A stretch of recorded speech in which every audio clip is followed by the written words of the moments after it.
تو حضرت مولانا محمد مظہر نانوتوی رحمۃ اللہ علیہ کی عادت تھی تقریر کرتے کرتے اوپر کا ہونٹ ایسے چوسنے لگتے تھے، کھانا کھاتے کھاتے ایک دم چوسنے لگتے تھے، نماز پڑھاتے پڑھاتے اوپر کا ہونٹ چوسنے لگتے تھے، سبق پڑھاتے پڑھاتے اوپر کا ہونٹ ادھر سے کنارے سے ایسے چوسنے لگتے تھے۔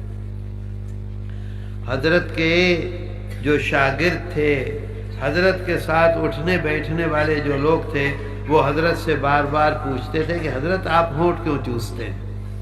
حضرت چپ ہو جاتے تھے، بتلاتے نہیں۔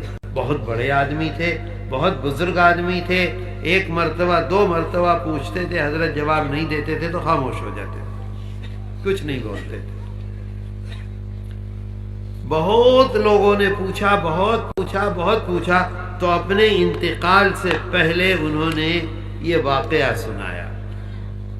آپ بھی سنیں اور دیکھیں کہ ہمارے بزرگوں کی نیت کو دیکھیے، اس نیت کا نتیجہ ہے کہ آج تک ہمارا ایمان محفوظ ہے، اس نیت کا نتیجہ اور کچھ نہیں ہے، ان بزرگوں کی نیت کا نتیجہ ہے۔ میں سچی بات کہہ رہا ہوں، اور اگر قسم کھا لوں تو حانث نہیں ہوں گا، صرف ان بزرگوں کا نتیجہ اور کچھ نہیں ہے۔ ساری دنیا میں، یہی نہیں ہندوستان میں نہیں، امریکہ میں مدرسے چل رہے ہیں، افریقہ میں مدرسے چل رہے ہیں، یورپ میں مدرسے چل رہے ہیں، کینیڈا میں مدرسے چل رہے ہیں، آسٹریلیا میں مدرسے چل رہے ہیں۔ وہ مدرسے جو ان بزرگوں کے نیم پر چل رہے ہیں وہ کامیاب ہیں، جنہوں نے ان نیم کو چھوڑ دیا ختم ہو گئے۔ اور یہاں بھی الحمدللہ تو ان سے پوچھا کہ حضرت آپ نماز پڑھتے پڑھتے ہونٹ چوستے ہیں، آپ کھانا کھاتے کھاتے ہونٹ چوستے ہیں، آپ سبق پڑھاتے پڑھاتے ہونٹ چوستے ہیں، آپ مجلس میں بیٹھے ہوئے ہونٹ چوستے ہیں، کیا بات ہے؟ تو حضرت نے فرمایا کہ دیکھو، شاملی کے میدان میں، سمجھ گئے شاملی کا میدان؟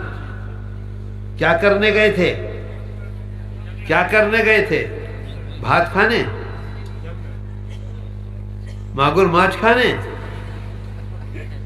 اپنی زندگی کو داؤں پر لگانے گئے تھے، یا تو مریں گے یا کامیاب ہوں گے۔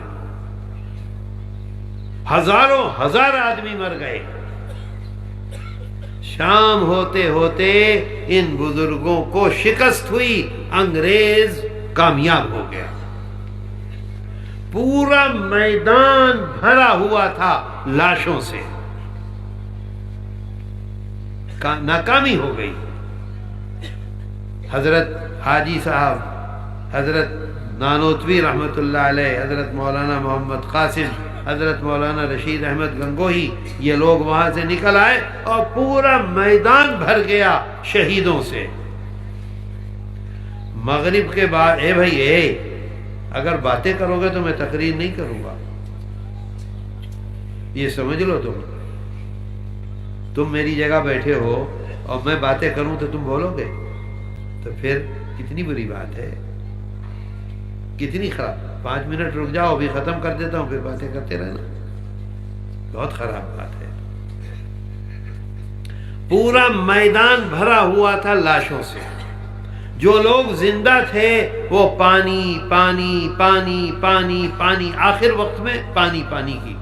حضرت مولانا فرماتے ہیں محمد مظہر نانوتوی کہ میں نے دیکھا کہ اچانک پورے میدان میں حوریں آ گئیں۔ حور سمجھتے ہو؟ حور جانتے ہو؟ نہیں جانتے؟ کیا کہتے ہیں حور کو؟ جنت میں جو حور ہوں گی انہیں کیا کہتے ہو؟ حور چینا، جنت کی حور، جنت میں کام کرنے والی، جنت میں ہماری خدمت کرنے والی کون ہوں گی؟ کیا کہتے ہیں انہیں؟ حور کہتے ہیں نا۔ تو پھر کیوں کہہ رہے ہو نہیں سمجھے؟ بری بات ہے، ماتھے کو اپنے سامنے رکھو۔ تو انہوں نے یہ دیکھا کہ پورے میدان میں جنت کی حوریں آ گئیں اور ہر ایک کے ہاتھ میں ایک گلاس ہے۔ کیا زمین کا پانی ہے؟ کیا کڑوا پانی ہے؟ کیا پوکھر کا پانی ہے؟ نہیں، جنت کا پانی، جنت کا پانی۔ جو پانی پانی کر رہا ہے اس کے منہ کو لگا دیتی ہیں اور لگاتے ہی وہ پانی پیتا ہے اور اللہ کے ہاں چلا جاتا ہے۔ وہ لیٹے ہوئے دیکھ رہے ہیں، زخمی ہیں، پڑے ہوئے ہیں۔ ایک حور آئی، کیونکہ یہ بھی پانی پانی چلا رہے تھے مولانا بھی، ایک حور آئی اور آنے کے بعد وہ کہتے ہیں کہ میرے منہ سے اس نے وہ جنت کے پانی کا، جنت کے شربت کا، جنت کے جوس کا، فروٹ کا میرے منہ سے گلاس لگایا۔ کہتے ہیں جیسے ہی میرے منہ سے گلاس لگایا، دوسری حور نے اس کا ہاتھ پکڑا اور کہا یہ وہ نہیں ہے جو ابھی مرے گا، ہٹو یہاں سے۔ کہتے ہیں اس وقت جو گلاس میرے منہ کو لگا تھا تو جنت کا شربت میرے ہونٹ میں یہاں لگ گیا تھا۔ آج بھی جب میں ہونٹ کو چوستا ہوں تو وہ شربت کی مٹھاس مجھے محسوس ہوتی ہے۔